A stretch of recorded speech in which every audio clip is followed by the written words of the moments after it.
Mariah's Occult Kitchen. Today we are going to be reacting to Fantastique Publishing, somewhere up here. And I apologize that my audio is still not the greatest because I was going to use a lapel mic this time, but they are not charged up, so I had to go ahead and use my normal mic. Next time when you see me, this should sound a lot better. But yeah, we are reacting to Sarah. She's one of my favorite channels. A friend of the debunking community, a friend of the paranormal community. She's really great. And at first I didn't know which video to pick actually, but I think I'm gonna start with the Poltergeist house, an Airbnb Zach Baggins recommends. There's a good reason why I chose that one, but also we're going to be cooking chili by Sarah's request. Once you know how to make chili, you can kind of throw just about anything in it, as long as you get the right core ingredients, if you will, and it'll be pretty good. So we start with our basic chili powder mixture, which what's in this mixture is a combination of chili powder, approximately 5 to 6 tablespoons, heaping tablespoons of chili powder. I have about a tablespoon of cumin in here, probably 6 or 7 tablespoons of garlic powder and onion powder, both. I'll put all of them up on the screen over here for you guys to know what all it goes into this.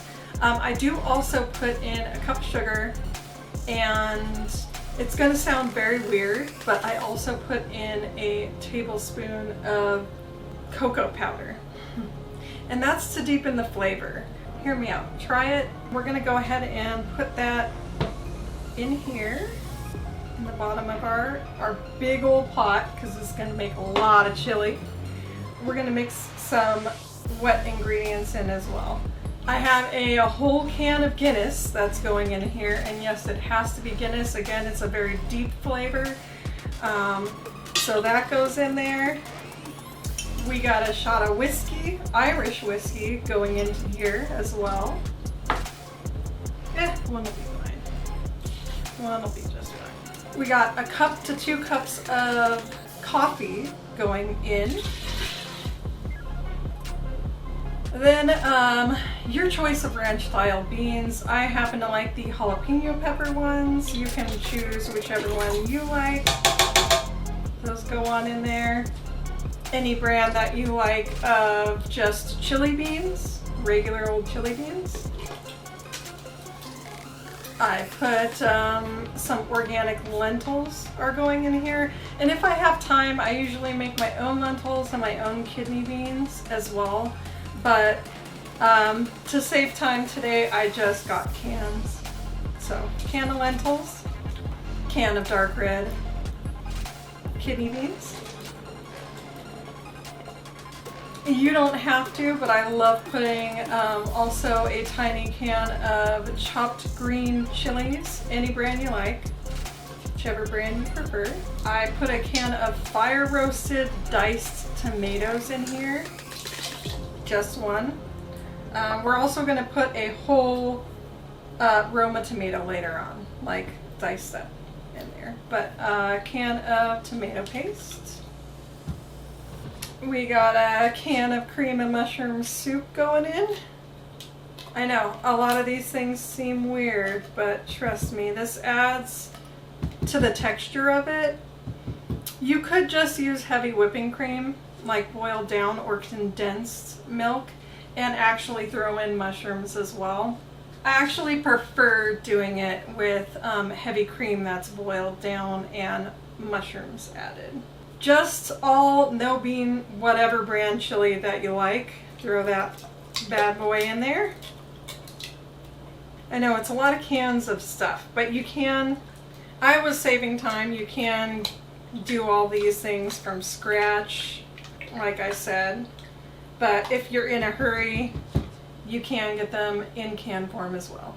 We got all this started off. I'm going to put this to the side just for a little bit because we are also going to put in ground beef, and I'm going to cut up these veggies to go inside as well. But right now I'm going to start out the ground beef. I like to use Wagyu ground beef because it is a high fat content, and I know a lot of people don't like a high fat content, but it really does add to the flavor if you are going for that. If you are going for heart health, get the lean stuff by all means, or even buffalo or yak meat instead works just as well. Okay, and when we have the ground beef cooking, I'm going to start cutting up these veggies here that are going to go in the pot as well.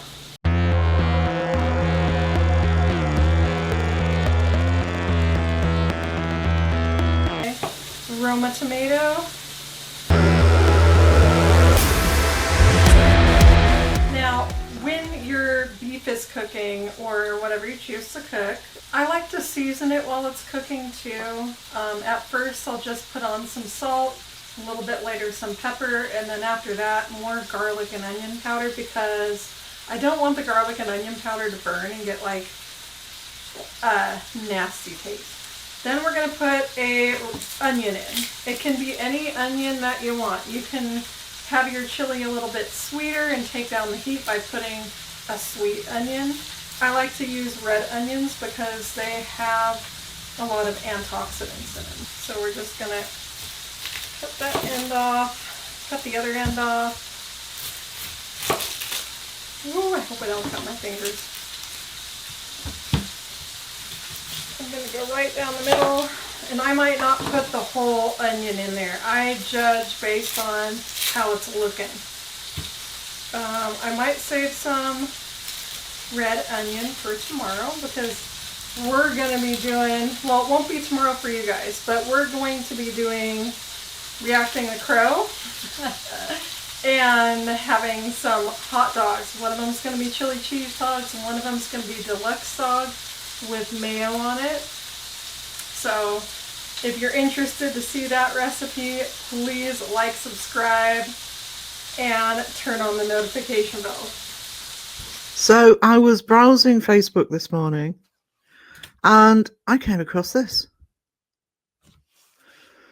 This is a post about the iconic house from 1982's Poltergeist is now available on Airbnb for $800 a night.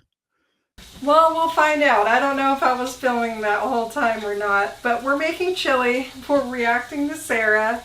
$800 a night is not that steep for Simi Valley. It's a very posh area. They have similar houses in the same range. This one has more amenities, so it's actually not that bad of a price. I would love to go there for my 50th birthday party. Yeah, so we'll push play again. First I thought that's a bit steep, but then it sleeps 8 people, so that's $100 each. That's actually not bad. You'd probably pay more here for that sort of thing. Featuring preserved retro interiors, static broadcasting TV, what every holiday home needs, and the infamous clown doll. And I have to say, I actually love clowns. The one clown that creeps me out is the clown from the Poltergeist. So fair dues. The 4-bedroom property sleeps 8 guests. Special amenities include custom curated experiences, the static lit portraits, movie screenings, and nights that feel watched. Not sure what that means, but sounds really creepy to me. That actually sounds really cool to me. Supernatural way, but that's what it says. The house previously hosted ghost adventures. What higher recommendation can you get? And went on the market last year. Exciting horror fans who can now conduct their own paranormal investigations in the Freeling family home. Now, that may have been their original plan, to have it so that you could do your own investigation there. However, I'll get into it in just a little bit why that's super hard in California, especially Simi Valley. I'm going to look a little bit further into this. Now, I went to the website to see what it was all about that actually advertises it as being an Airbnb. So, let's look at some of the house rules. Okay, check-in and check-out times. Fair enough, they're fairly standard. Child-friendly, you know, they're fine with kids, but maybe not under 2. You know, you've got to think health and safety. Health and safety is king. 8 guests maximum. You can't sneak anybody extra in. They don't like that. No parties or events are allowed on this property. I still want to have my 50th birthday party. I think what they mean by parties is more like weddings and events and stuff like that. If, however, you have the same amount of guests as you came with, just the 8, I'm sure it's fine. Events, you can't have like a bar mitzvah or a wedding or anything like that, is I think what they're getting at. I'll get more into that in a minute. Also, commercial photography is not allowed. And filming on this property is not allowed. Okay, so here we commercial go. Purposes. I'll stop it right there just for a second. Because YouTube, yes, is considered commercial filming.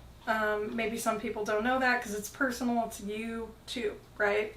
We just cut up these garlics pretty big, didn't dice them up that much, and I'm going to mix those in now. And we pretty much have our meat browned up. So I'm going to put, okay, so we're going to give this a mix into here real quick, and then I'll get back into why commercial filming is not allowed, because we're going to actually put this on the stove to cook down for a little bit. Now you just want to get it heated up, get it on a simmer. Actually, I'm going to taste this. Okay, I'm going to start it out at medium until it starts bubbling, and then I'm going to put a lid on it and turn it down to low. Commercial photography and filming is not allowed. In California, you need permits to film. Probably a lot of people don't know that, but you do. You need permits to film.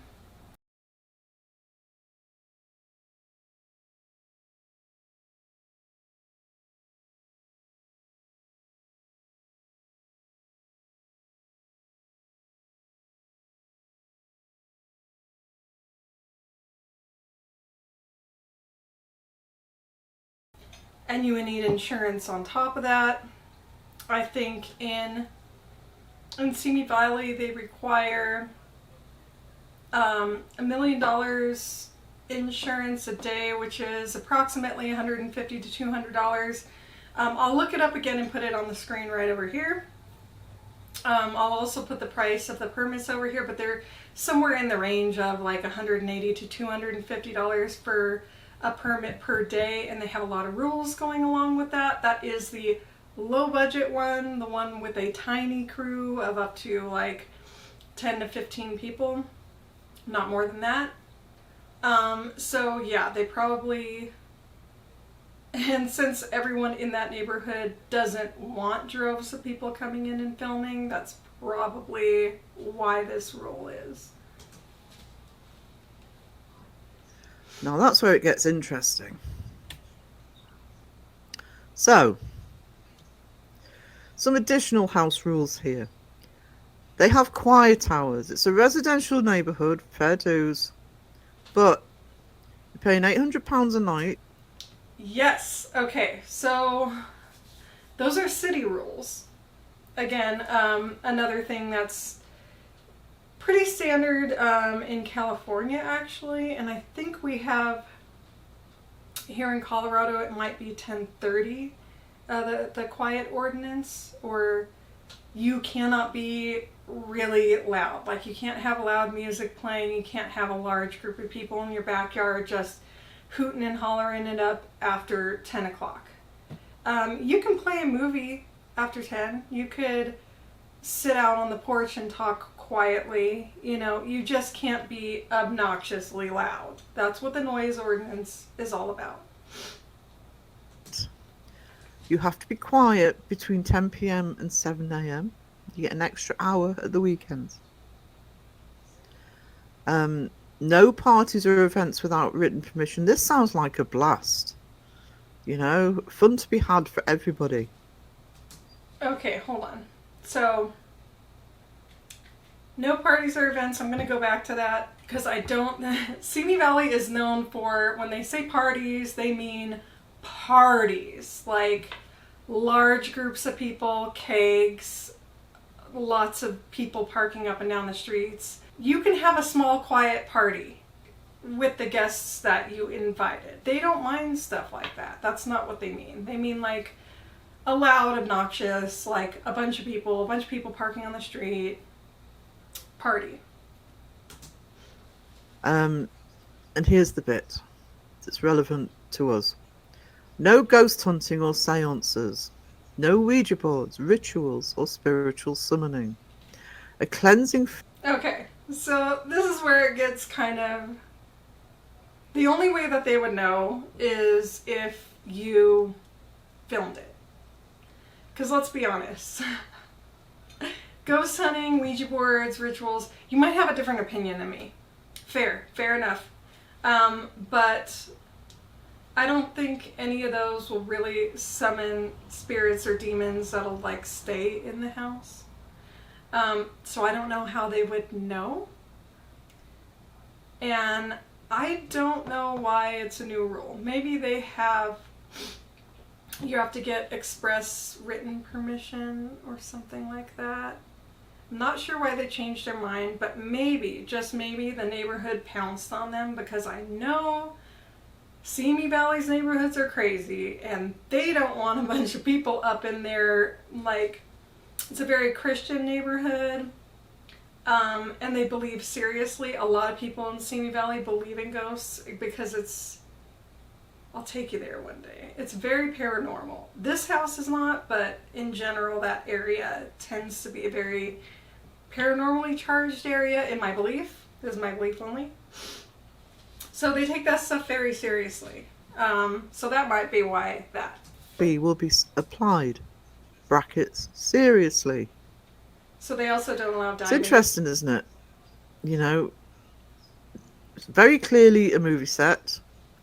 And I'm sure that I love Poltergeist, and I'm sure horror fans will love the idea of being able to stay in the Poltergeist. Oh yeah, at the bottom it says, respect the neighbors. This is a quiet residential area. Noise complaints may result in eviction. Yeah, it's the neighbors who are most of the problem. I know that with this, yeah. But they clearly don't want the ghost hunters in there. And we know which ghost hunters they'd attract, which ghost hunter that house has already attracted before it was turned into an Airbnb. So, we kind of get that. But they're going to apply a cleansing fee, which suggests to me... How would they know? They don't want the blooming thing to be haunted. So no conjuring any spirits in this house, thank you. This is a movie set. We don't want any of your pesky ghosts around here. It is just a movie set, though. So, it's not haunted at all, and that's what people don't get. I mean, I'm going to react. I'm going to react to the ridiculous Ghost Adventures one. I don't know how I'm going to do that. Probably in small clippets, flip it backwards, or a bunch of different things. If you want to see that, please like and subscribe. Turn on the notification bell because that is coming as well. I am going to react to that because he was just ridiculous. That place is not haunted. It's known that it's not haunted by Simi Valley residents. A lot of people want to get in there and have a spooky fun time because it's the Poltergeist house. It is a piece of movie history, man. So you cannot be a YouTuber and go in there. You cannot do photography or filming for anything commercial. Not allowed. This is purely a holiday Airbnb with a lot of restrictions. Well, most of those are pretty... Like I said, I already explained them. Most of them are actually pretty normal for Simi Valley. They're citywide rules, and people coming from other areas, maybe other states or other countries, might not know, so it has to be stated on the Airbnb. Zachy Baby said it was mind-blowing to be in the house that was in the movie. Mind-blowing. So they don't want any investigations, fair dues, Yeah, but Zach is yeah, ridiculous. let's put Zach Bagans as the recommendation. Not that he does any ghost hunting, really, does he? Not real ghosts. The reason I'm actually decided to do a quick vlog on this, and it's just a quick vlog, is the fact that, and this caught my attention, is I am having a look at the moment. I did a vlog a couple of weeks ago about Sam and Colby opening an escape room in Hollywood, and also a paranormal game to play. Fun for all the family. And my question's in this vlog whether this is a good idea or not. Now, I get Sam and Colby doing it, and I've said this in the vlog, and I've said it since in lives, because they've got to think to the future. They're not getting any younger. Their audience isn't getting any older. 5 to 10 years' time, they're going to have a problem, and I think they've got cute business brains. I mean, they also bought the That's smart business. the school, so they're clearly looking to the future, or somebody's helping them to do that. So I get that, but I actually sort of wondered: is this a good thing? Is this a good thing? Because this is basically the paranormal going into the mainstream even more. This isn't a YouTube world anymore. YouTubers are going out into the big wide world. Other people are going out into the big wide world, whether they're YouTube or not. And they are starting to market more and more than they have before the paranormal. Now, final. Now, when I released that vlog, I said I was going to keep an eye on this sort of thing going on. And No, I knew it was the jury was out at that time. And then about a week later, there was the announcement that Elk from Overnight and Mariah had bought the Warrens' house. Okay, that's another place that, in my opinion, is not haunted at all. Even the Warrens said themselves, when people asked, you know, is your house haunted? They said no. They get the haunted artifacts blessed. They're in a separate building from the house. They would have people over at the house for lectures and stuff like that. And they said the house is not haunted. The only place that said the house was haunted was the movies. So think about that one. A museum, and they are legal guardians of all of that yard sale stuff that's in the museum for 5 years. So it's like, okay, it's more of the questionable channels are buying up properties, renting them out for investigations. This adds to the problem. Now, I haven't looked at who's bought this. This is very clearly an I think she's an unknown. It is a female. She did let Zach Bagans go in. I had put it out there and asked a bunch of people. I know I'm a YouTuber too. But I wanted to do the same thing as this lady, but I was going to ban Zach Bagans. Like, I was going to ban Zach Bagans.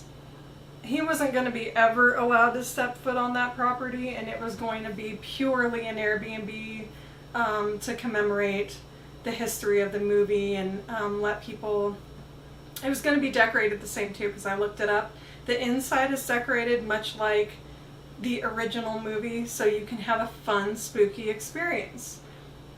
Except, you know, the pool's finished in the back, so that's nice. You can actually go swimming, and there aren't any real skeletons in there. So I wanted to do the same thing, but ban Zach Bagans from going. And I was going to tell everyone it wasn't haunted. It's not haunted. It's just a house that a movie was filmed in. But yeah, anyway. Airbnb. Go and buy the Poltergeist, and it's poltergeisthouse.com if you want to have a look. They're clearly very keen on it being an Airbnb, and they're selling it on it being from the movie.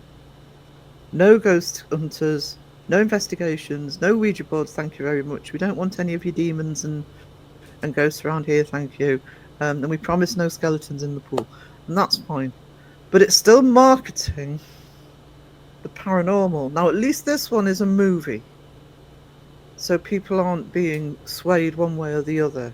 I don't see anything wrong with that. I'm sure they'll try to be. And I wouldn't be surprised if sooner or later a little video pops up somewhere where people ignore the idea that they can't do any commercial filming. Yeah, but you can get an outrageous fine from Simi Valley itself and their film commission board, because you do have to get permits. So let this be a warning to all the YouTubers out there. Do not do it without express permission from the owner and actually getting the permits. Otherwise, you will get fined, you will get in trouble. This is making the line between real and fake more and more blurry for the population at large. This isn't just about YouTube anymore, and I keep waxing lyrical about the paranormal being taken more seriously. We need the real paranormal investigations and research to be taken more seriously, because that's when the funding comes in, that's when more of it can happen, then that's when it can be taken more seriously about the world at large. And this is yet another example of no, we're going to go the other way. Now, fair enough, when I was researching Victorian paranormal fakes, it was very clearly stating that some people went along to the fake seances knowing that they were fake, but they just wanted to be entertained, and we all just want to be entertained. I love my horror movies. But for the real paranormal, this is becoming a faster and faster trend, and I am going to keep an eye on it. It is, and I myself don't like that trend of people buying houses and saying they're haunted. In this case, I mean, she already said it was haunted, kind of. She already let Zach Baggins in it, so I see what Sarah is saying. It did blur the lines. But in the meantime, if you and your mates have got an extra $800 to spare per night, and you want included... Yeah, again though, $800, that is typical for that area, for that size house. So if you think about it, if you have 8 people and you guys each split the money for it, you know, basically $100 a person is not that bad. That's about the same as a single motel.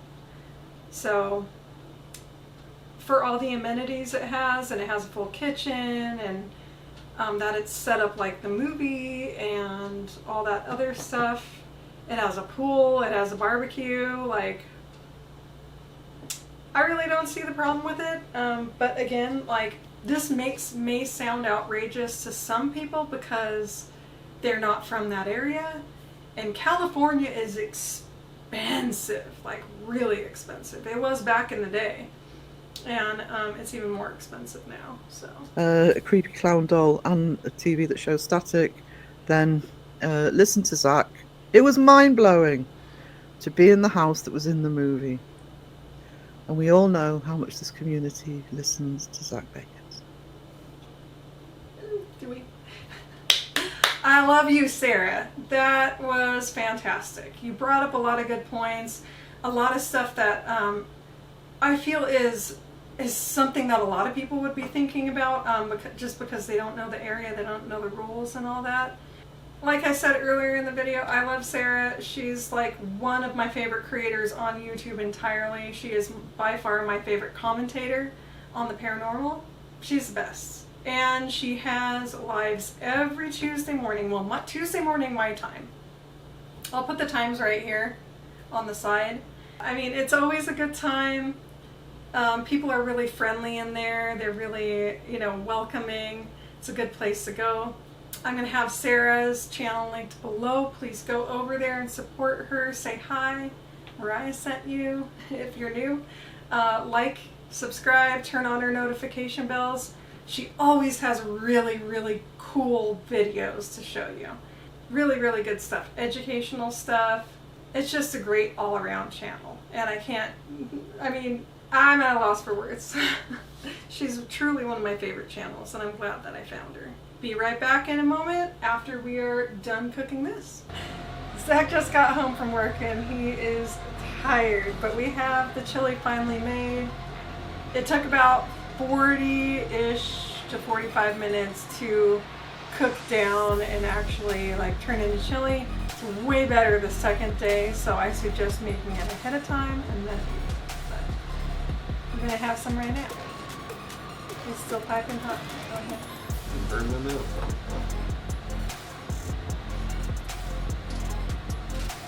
I like a bread dip. Some cheese.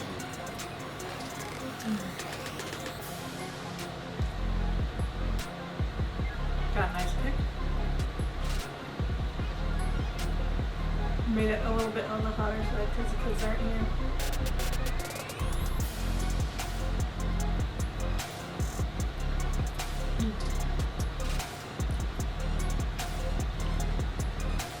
chili. It's so Real good. hot.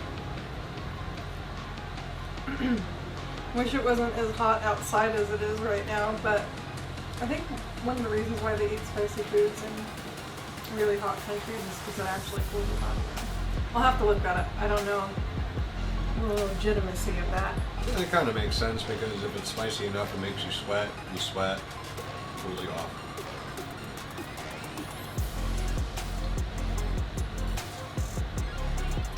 Some damn good chili. Well, next time you see me, I'll be making hot dogs, and one of them's going to be a chili cheese dog with this chili on it. Until next time.